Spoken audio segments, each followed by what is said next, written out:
পুষ্টিগুণে ভরা এই সজনে ডাঁটার উপকারিতা আমরা তো কম বেশি সকলেই জানি, আর আমরা নানা রকমভাবে এটা বানিয়ে থাকি। সজনে ডাঁটা তো আপনারা অনেক রকমভাবে বানিয়ে খেয়েছেন, কিন্তু একবার এইভাবে ডিফারেন্টভাবে বানিয়ে ট্রাই করে দেখবেন। এটা খেতে খুবই টেস্টি লাগে আর তার সাথে বানানোও খুব সহজ। তাহলে চলুন এটা বানানো শুরু করা যাক। আর সজনে ডাঁটাটা বানানোর জন্য এখানে আমি 8 থেকে 10টা সজনে ডাঁটা নিয়ে নিয়েছি। আর ডাঁটার কোয়ান্টিটিটা আপনাদের দরকার অনুযায়ী কম বেশি করতে পারে। আর ডাঁটাগুলো এখানে আমি নিয়েছি, দেখুন খুব একটা মোটাও না বা খুব পাতলাও না। আর সবার প্রথমে আমরা সজনে ডাঁটাগুলোকে এরকম ছোট ছোট টুকরো করে কেটে নেব। আর এইভাবে আমরা ডাঁটার উপরে যে ছিলকাটা আছে সেটা আমরা বার করে নেব। আর এটাকে আমি চপিং বোর্ডের উপরে রেখে এরকম কাট করে নিচ্ছি। আপনাদের সুবিধা অনুযায়ী আপনারা এটা বটিতেও কেটে নিতে পারেন।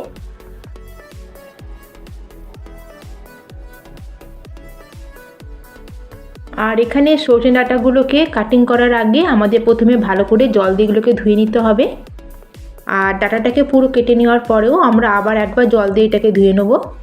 আর এখানে দেখুন আমি যে সজনে ডাঁটাটা নিয়েছি সবটাকে আমি পুরো কেটে নিয়েছি। আর কেটে নেওয়ার পরেও এটাকে আমি একবার ভালো করে জল দিয়ে ধুয়ে নিয়ে এসেছি। তাহলে চলুন এখন আমরা চলে যাব নেক্সট প্রিপারেশানে। আর অন্যদিকে গ্যাসে একটা কড়াইতে আমি 1 গ্লাস মতো জল গরম হতে বসিয়ে দিয়েছিলাম। আর জলের মধ্যে ডাঁটাগুলোকে অ্যাড করার পরে এখন এটাকে আমরা একটু ভালো করে মিক্স করে নেব। আর এখন আমি এর মধ্যে অ্যাড করে দিচ্ছি 1/4 চামচ মতো নুন। আর তার সাথে এর মধ্যে দিয়ে দিচ্ছি 1/4 চামচ মতো হলুদ। আর এখন এটাকে আবার ভালো করে মিক্স করে এটাকে কভার করে প্রায় আমরা 7 থেকে 8 মিনিট মতো এটাকে আমরা কভার করে একটু সেদ্ধ হতে দেবো। আর যতক্ষণ এদিকে আমাদের ডাঁটাটা কুক হচ্ছে ততক্ষণ আমরা অন্য প্রিপারেশন করে নেব।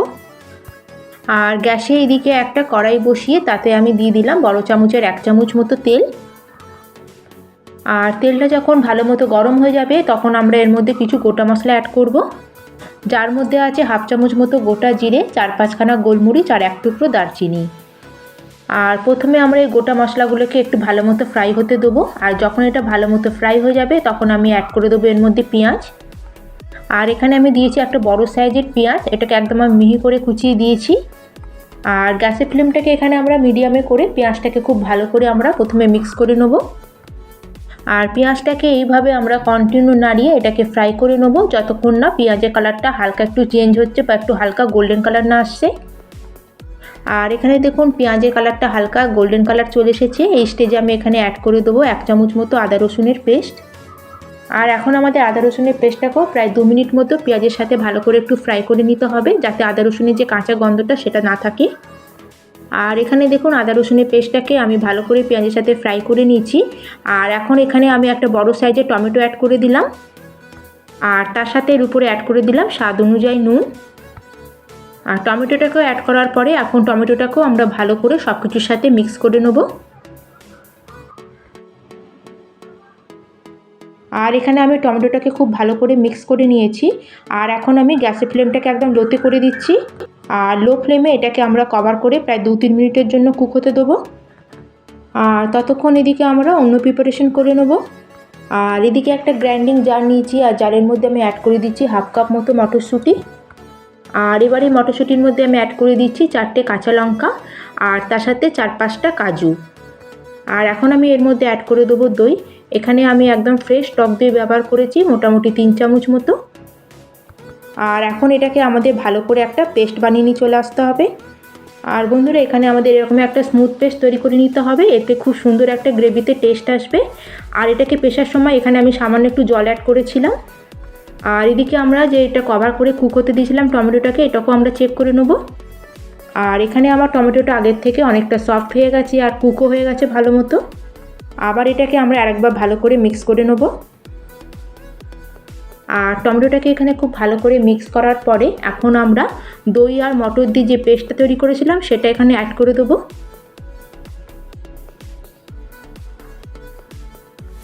আর এটার সাথে আমরা এখানে কিছু বেসিক মশলাও অ্যাড করব। আর যার মধ্যে আমি নিয়েছি 1/2 চামচ ধনে পাউডার, 1/2 চামচ লঙ্কা পাউডার, 1/2 চামচ মতো গরম মশলা পাউডার আর 1/2 চামচ মতো হলুদ গুঁড়ো। এখানে আমাদের পিষে রাখা যে পেস্টটা আর সব শুকনো মশলাগুলোকে আমরা এখন ভালো করে মিক্স করে নেব।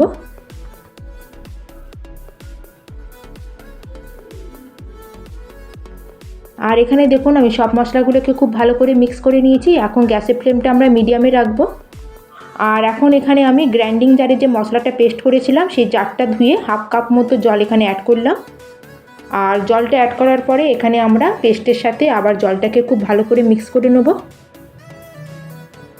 আর সব মশলাগুলোকে ভালো করে মিক্স করে এখন এটাকে আমরা কভার করে দেবো প্রায় 4 থেকে 5 মিনিটের জন্য, যাতে মশলাটা খুব ভালো মতো কষে যায়।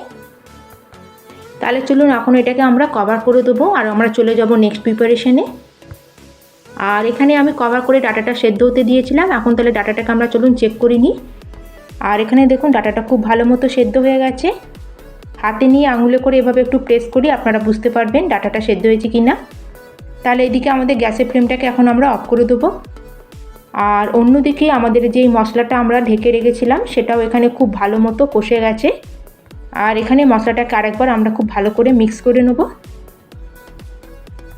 আর মশলাটাকে আরেকবার ভালো করে আমরা মিক্স করে নেব, যাতে কড়ার নিচে মশলাটা যেন লেগে না যায়। আর এখানে মশলাটাকে খুব ভালো মতো কষিয়ে নিতে হবে, তাতে কিন্তু আমাদের ডাটার যে তরকারিতে খুব সুন্দর একটা টেস্ট আসবে। আর এই সময় আমি স্টেজে এখানে অ্যাড করে দিচ্ছি আমাদের বয়েল করে রাখা ডাটাটাকে। আর আমি এখানে জল সমেতই আমাদের ডাটাটাকে পুরো অ্যাড করে দিয়েছি, মানে যেই জলে আমি ডাটাটাকে সেদ্ধ করেছি জল সমেত আমাদের ডাটাটাকে এখানে পুরো অ্যাড করে দিতে হবে। আর ডাটাটা দেওয়ার পরে এখন আমরা ডাটাটাকে পুরো ভালো করে মশলার সাথে মিক্স করে নেব। আর সব কিছুকে মশলার সাথে ভালো করে মিক্স করার পরে আমরা এটাকে আরও কভার করে 4-5 মিনিটের জন্য এটাকে মিডিয়াম ফ্লেমে একটু কুক হতে দেবো, যাতে আমাদের সজনে ডাটাটা আছে মশলার মধ্যে ভালো মতো কুক হয়ে যায়। আর কিছুক্ষণ কুক হয়ে যাওয়ার পরে এখন আমরা ঢাকনাটা সরিয়ে নেব। আর এখন এর উপর দিয়ে অ্যাড করে দেবো কিছুটা কুচানো ধনেপাতা। আর ধনেপাতাটাকেও ভালো করে আমরা মিক্স করে নেব। আর এখানে আমাদের সজনে ডাঁটা আর গ্রেভিটা খুব ভালো মতো কুক হয়ে গেছে। আর বন্ধুরা এই স্টেজে আপনারা একবার নুনটা চেক করে নেবেন। আমার এখানে সামান্য একটু নুন কম লাগছিল, তাই জন্য আমি এখানে আরেকটু সামান্য নুন অ্যাড করলাম। আর একবার ভালো করে মিক্স করে আমরা এখন গ্যাসের ফ্লেমটাকে অফ করে দেবো। যেহেতু আমরা সজনে ডাঁটাটাকে বয়েল করে এর মধ্যে অ্যাড করেছিলাম, সেজন্য এটাকে কুক হতে বেশি সময় লাগবে না। আর তার সাথে এখানে গ্রেভির কনসিস্টেন্সিটাও আমি এরকম রেখেছি, এটাকে বেশি আমরা পাতলাও রাখবো না বা বেশি ঘনও করব না, কারণ এটা ঠান্ডা হয়ে যাবার পরে এটা আরও ঘন হয়ে যাবে। তাহলে চলুন এখন আমরা গরমা গরম এটাকে আমরা সার্ভ করে নেব। তাহলে বন্ধুরা আজকে আমার এই রেসিপি আপনাদের কেমন লাগলো অবশ্যই কিন্তু আমাকে কমেন্ট করে জানাবেন। ভালো লাগলে লাইক করবেন, শেয়ার করবেন। আর চ্যানেলে যদি নতুন বন্ধু হয়ে থাকেন আর চ্যানেলটিকে যদি এখনও সাবস্ক্রাইব না করে থাকেন তাহলে প্লিজ চ্যানেলটিকে সাবস্ক্রাইব করে দেবেন। আর আজকের মতো তাহলে এখানেই শেষ করলাম, আবার চলে আসবো অন্য একটি নতুন রেসিপি নিয়ে। ধন্যবাদ।